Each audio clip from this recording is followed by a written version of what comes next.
my mindset has always been, I'm going to work my ass off in the gym. I don't have any desire to step on stage, but every time I go in the gym, it's like, all right, I'm gonna get a little bit better today, hopefully yielding a better physique in the long run. What is it like for you in that mental transition, knowing that maybe, and maybe you haven't, but you kind of have reached your peak in some ways? Like you might not take a picture next year or 10 years from now and like see a better physique, see a better version of yourself. Is that a tough transition? I think it has been. I think I've ignored it for a long time, and I haven't acknowledged it. But clearly, it's been something. I mean, it's been 6 years, right? So, and I'm still thinking about it. We're still talking about it. So it's clearly something. Um, and I think now I don't think I'm on the other side of it necessarily, but I think I've created a better relationship with it. I think it was something that was sort of an enemy for a while, and it was an adversary at least. And I didn't really know how to be friends with that. And I think now I've become better friends with what that relationship is the best way I can kind of put it into words. And I'm good with that.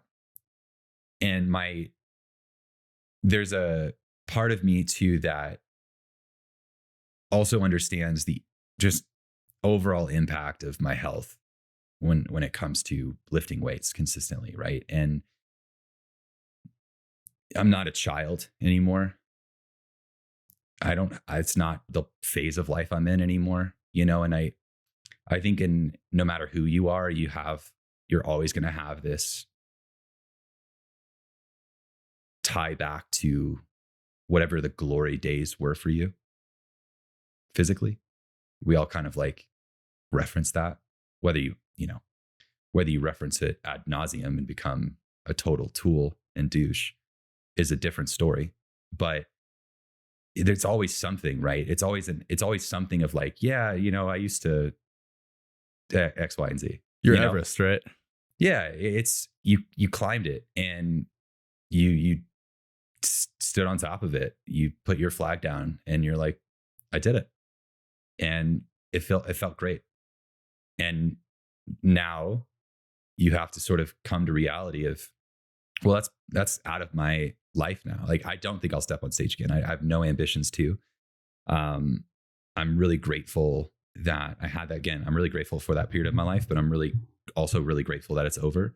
I've helped competitors to the Olympia stage. I've worked with people who, are more well known in that sphere. And it's just, even more recently, a month ago, I helped someone earn their pro card, and it's like, but there's no part of me that's like, ooh, I love it. I can't wait. It's like, I'm purely now in the coaching seat of, I had that. Now I can help you get there and I can be a collaborator in that.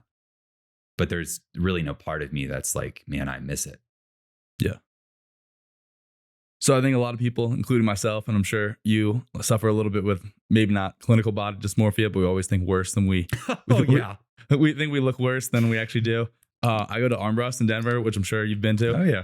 And everyone there is a meathead. Like, like some people don't fit through doors kind of thing. And then I go to like a regular commercial gym and you're like, wow, I'm not a small person. And comparatively, because everyone's just so big there. What would be the advice you give maybe to your, past self trying to reconcile how you feel now versus how you felt then, but also to the average person? It's like, you're putting in the work and you're probably, I don't know. Are you picking up what I'm putting down, I guess? Yeah, no, I am. I think that, so Armbrust, I used to train there when I lived more in Denver in the city. And that's where I used to train more consistently. And Armbrust is one of those places in these bodybuilding gyms, it's kind of coined as the Mecca of the Rockies, the Mile High Mecca. Mile High Mecca, right? Yeah. It's the Mecca of this region. And it certainly attracts the Mecca of physiques, right? It certainly attracts those all-time best physiques, some of the best physiques you're going to see in your whole life. And they're there in numbers, and it's, imagine like all the craziest physiques you saw today on Instagram. If you're in that sphere of Instagram, imagine now all those people train at your gym, because that's what that gym is. And then you go, as you said, like you go to the Anytime Fitness down the street and you're there with, bunch of normies. Yeah. Like school teachers and like just a bunch of people who are there literally to be healthy and because they know they should do it.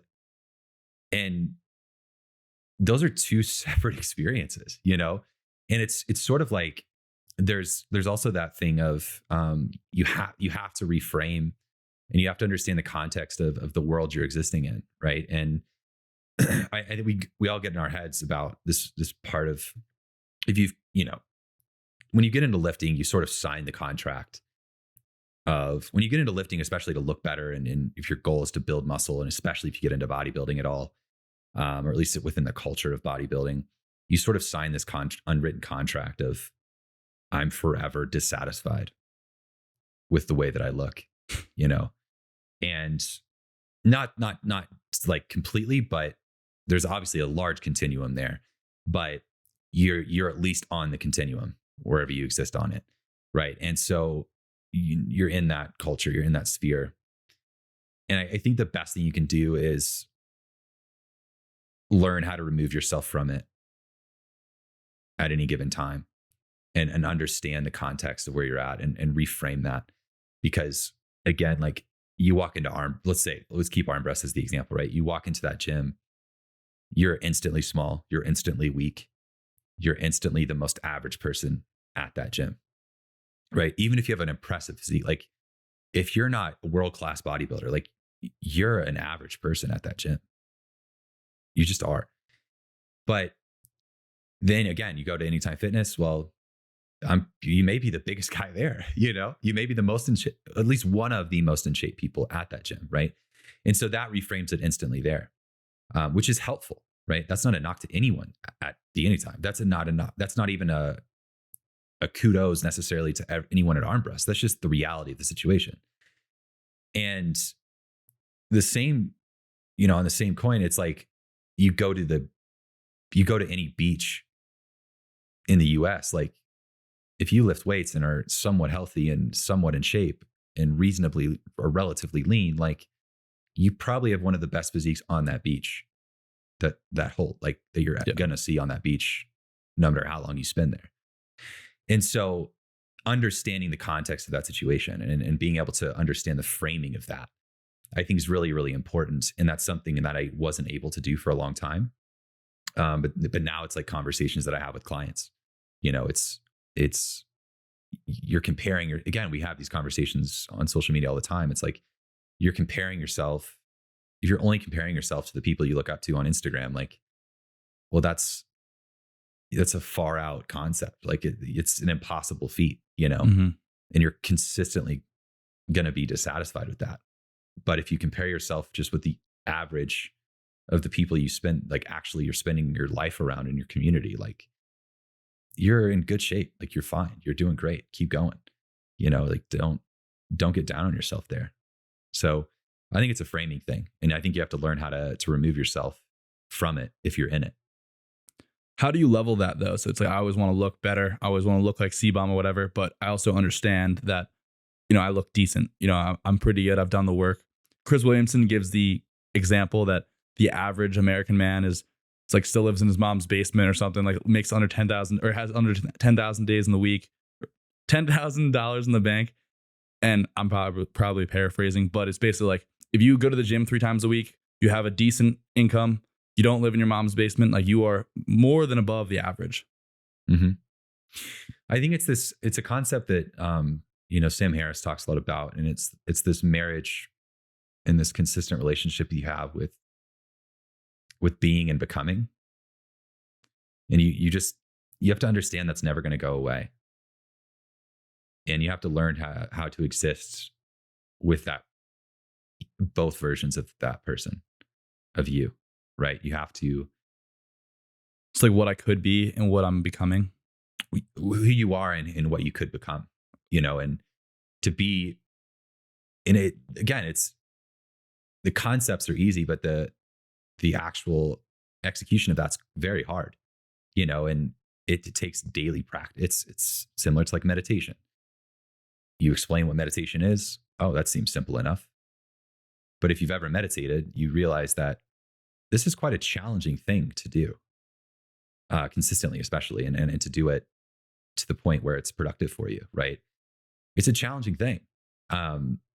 But it's still something worth pursuing. It's still something worth engaging with. And so I think it's understanding that you are who you are and you're where you're at because of choices and because of circumstance and because of whatever internal and external influence that's led you to that moment. But you also have the capacity to be more. And I think that it can feel like a prison, but I don't think it should. I think it, and trust me, I'm more or less like speaking to myself here. But it shouldn't, it can feel like a prison, but don't really try not to allow it to, because to me, it's like the ultimate freedom. It's like, oh, I am this, but I also can be so much more. And what else is the point of what we're doing here? Like, if you had everything you've ever wanted, what's the point of doing anything else? Like, you're not, it's the same, it's the celebrity trope. It's, for some reason, we have to climb that mountain on our own to realize that, in fact, it's not what we wanted. But in reality, it's actually who we became on the way there. And you have to realize that. But again, we're all going to spend our entire lives pursuing the thing that we think we want the most, just to figure out, if we ever get there, that in fact it wasn't what we wanted. And that's just the reality. It's a big paradox. Yeah. All right, if you enjoyed that clip, make sure to click up here to check out the full episode. Till next time, guys, be good.